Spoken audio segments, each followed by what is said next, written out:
Does this sound familiar? You finally find a sunscreen that looks promising, all the right ingredients. You apply it, and within seconds, your skin is burning, your eyes are watering, and by the time you step outside, you're sweating like you just ran a 5K.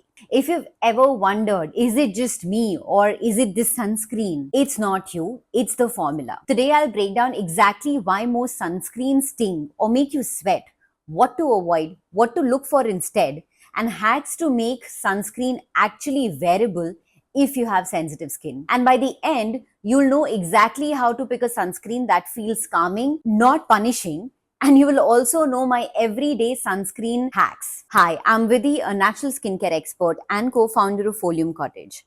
I have a decade of experience formulating products for sensitive and chronic skin conditions. And through our formulations, I provide natural relief holistically. Now, let's first understand why sunscreen stings sensitive skin.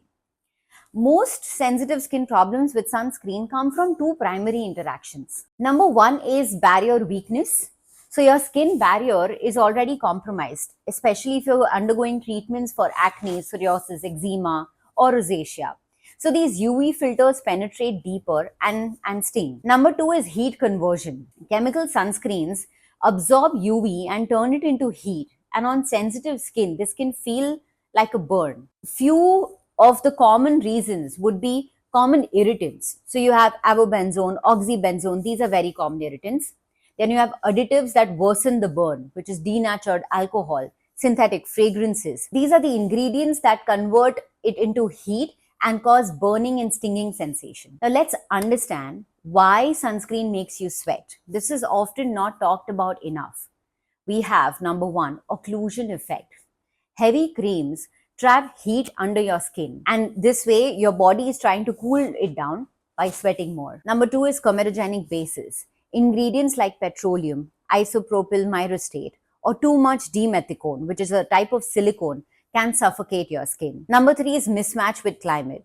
A sunscreen that would work great in London winters may really feel suffocating in Mumbai winters, for example. A quick real life tip. If your sunscreen makes you sweat indoors, it's only a formula issue. But if it happens outdoors, it's probably your body's heat plus wrong texture. So keep this in mind. Now let's understand the difference between mineral and chemical sunscreen.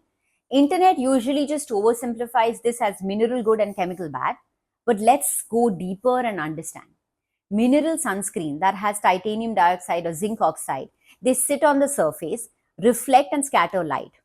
It's usually calming, even and also used in diaper rashes. But it can feel chalky, and sometimes formulas still use silicones that trap heat. And talking about chemical sunscreens, even with organic filters, newer ones like Tinosorb are gentler, but they're rarely available in India, honestly, and still risky for ultra-sensitive skin. And for very reactive skin, 100% zinc oxide with calming extracts is the safest. Have you ever skipped a sunscreen because every formula felt too heavy or suffocating?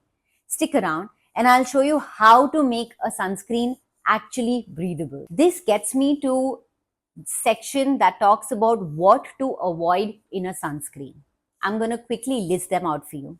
Harsh UV filters like oxybenzone and avobenzone. Alcohol denat, which is a barrier destroyer, so please avoid that. Citrus oils or menthol and SPF can burn under the skin. Thick waxy bases in humid climate. These are the things that you must avoid, especially if you have sensitive skin. Now let's talk about what to look for instead. I've already covered this, but you look for zinc oxide base, gel or light lotion textures only. Ensure you have calming actives like cica, aloe vera in your sunscreen, and a quick label check that says non-comedogenic, sweat resistant, 100% mineral. And number 5, you need to have an SPF of about 30 to 50, and it needs to be broad spectrum. A pro hack, always patch test not on your face but behind the ear and side of your neck. If it stings there, it'll sting worse on your cheeks. So do not first use it on your cheeks, right? Now, as promised, here are my hacks to make the sunscreen more wearable. Number 1, layer. Do not just slather it on. Apply it in 2 thin layers instead of 1 thick one. This helps the sunscreen set better, it reduces sweat trapping and feels lighter on your skin. Number 2 is use a calming base. Now, instead of ceramides, choose a gentle moisturizer with barrier supporting oils like hemp seed oil, apricot oil. These are very light oils and it will create a barrier on your skin so it will not sting. Number 3 is neutralize the white cast.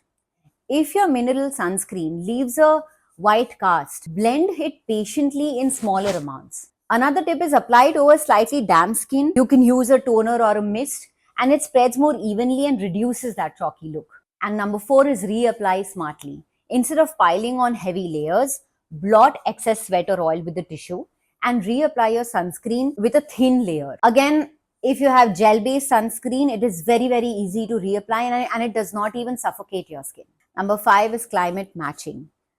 Use gel-based mineral sunscreens in humid summers and especially if you're prone to acne, and opt for a bit more creamier formulas if you live in older or drier climate where your skin needs extra cushioning. Sensitive skin doesn't mean skipping sunscreen. It just means you need the right one. And if this video gave you that clarity, give it a thumbs up and share it with someone who may need it. Also, let me know in the comments on your experiences with sensitive skin and sunscreen, what experiences you've had, the good, bad, and the sweaty ones. And also, if you want to see how we solve this problem at Oleum Cottage, you must take a look at our mineral gel sunscreen. It's a fantastic texture, checks all the boxes mentioned above. I've shared the link in the description. Thank you so much for watching. See you in the next video.